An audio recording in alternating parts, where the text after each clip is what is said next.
Innalillahi wa inna ilaihi raji'un. Ini saya turut berduka cita berkaitan dengan dugaan adanya oknum pengurus PBNU yang memberikan statement melarang di media-media NU, website NU untuk membahas nasab Ba'alawi.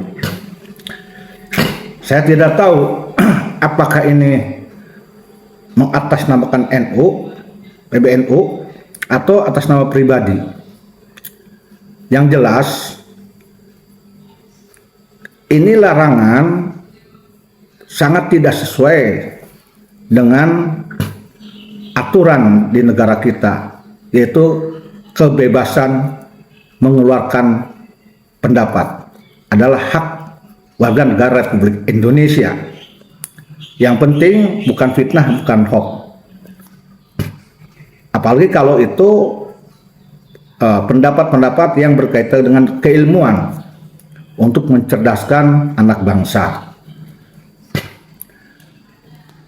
Kalau oknum ini secara pribadi yang melarang, berarti oknum pengurus PBNU ini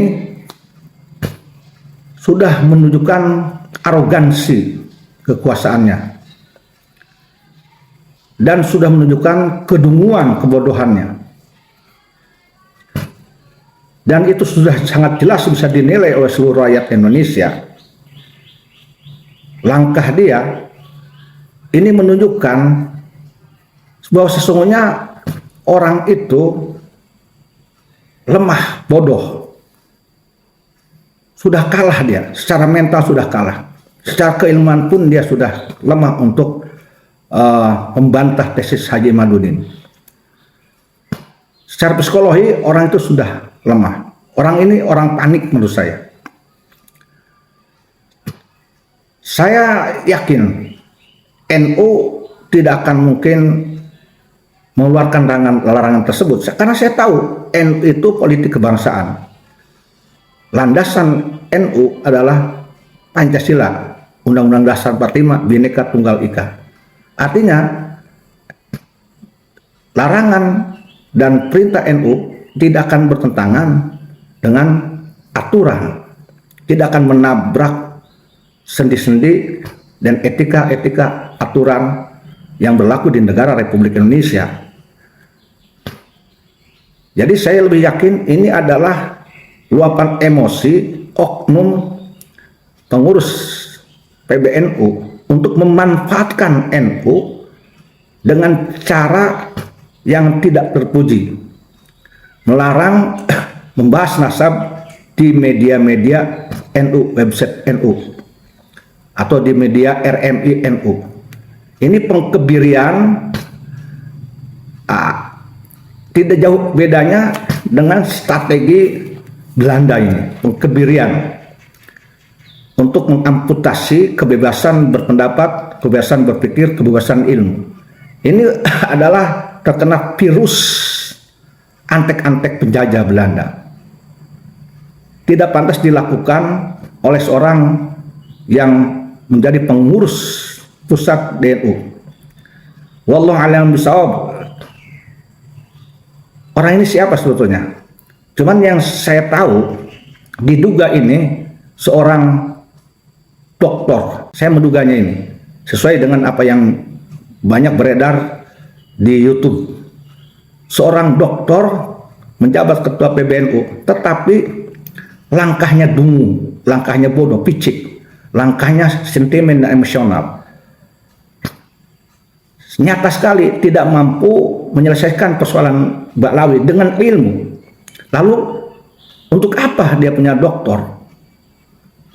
Mestinya sebagai seorang doktor menyelesaikan persoalan nasab dengan keilmuan. Nah, orang ini yang pernah mengatakan dalam tulisannya akan mendaftarkan diri untuk melawan. Nah, ini daftarnya kemana? Sampai sekarang saya tunggu. Orang ini yang mengatakan bahwa sudah 12 abad nasab Wali Songo sepi. 12 abad. Emang Wali Songo itu lahir abad keberapa?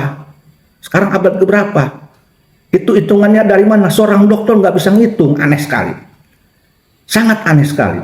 Asal bunyi aja, ya. Masya Allah, inna lillahi wa inna ilaihi raji'un. Prihatin sekali. Di tubuh NU ada oknum doktor, pengurus NU, ketua PBNU, kualitasnya seperti ini. Tidak mampu menyelesaikan persoalan dengan secara intelektual, akademisi, dan keilmuan. Condong dengan arogansi.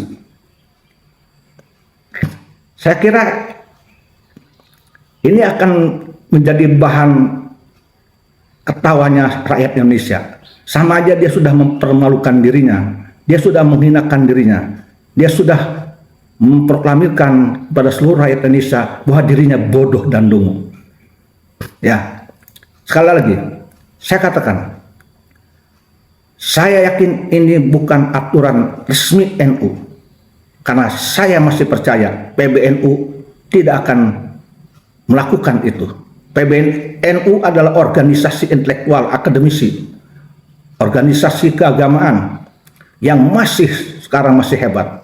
Katakanlah, kalau istilah saya, masih berkaromat dan tetap taat aturan yang berkaitan dengan aturan negara Republik Indonesia, Pancasila, Undang-Undang Dasar 45, dan Bhinneka Tunggal Ika. NU secara keorganisasian tidak akan melakukan arogansi. Saya tahu itu. Nah, kalaupun ada ini bukan atas nama NU, mungkin saya menduga ini atas nama pribadi. Pribadi-pribadi jiwa yang tidak tenang, pribadi-pribadi jiwa yang kalah, pribadi-pribadi jiwa yang rapuh, pribadi-pribadi yang secara hakiki dia tidak punya ruh NU sejati, pribadi-pribadi yang hanya jadi pecundang. Saya sangat menyayangkan orang ini, karena saya yakin masalah nasab ini, ya, tidak akan bisa dikalahkan dengan kearoganan. Tidak akan bisa selesai dengan arogansi, tidak akan bisa selesai dengan penyalahgunaan kekuasaan dan jabatan siapapun dia. Karena masalah nasab adalah sebuah ilmu, dan ilmu kita tahu untuk membuka kebenaran, dan kebenaran itu diperintahkan oleh Allah, dan ilmu adalah salah satu sifat Allah. Maka ketika orang melawan kebenaran, ketika orang akan memadamkan ilmu sebagai sifat Allah, maka sesungguhnya orang itu sudah melawan Allah. Dia akan kalah, dia akan rungkat, dia hanya akan berhasil sukses jadi jongos-jongos Ba'lawi yang tidak punya harga diri. Na'udzubillah, summa na'udzubillah. Saya menghimbau agar orang tersebut segera tobat, segera sadar. Semoga orang tersebut diberi taufik hidayah oleh Allah Subhanahu wa Ta'ala.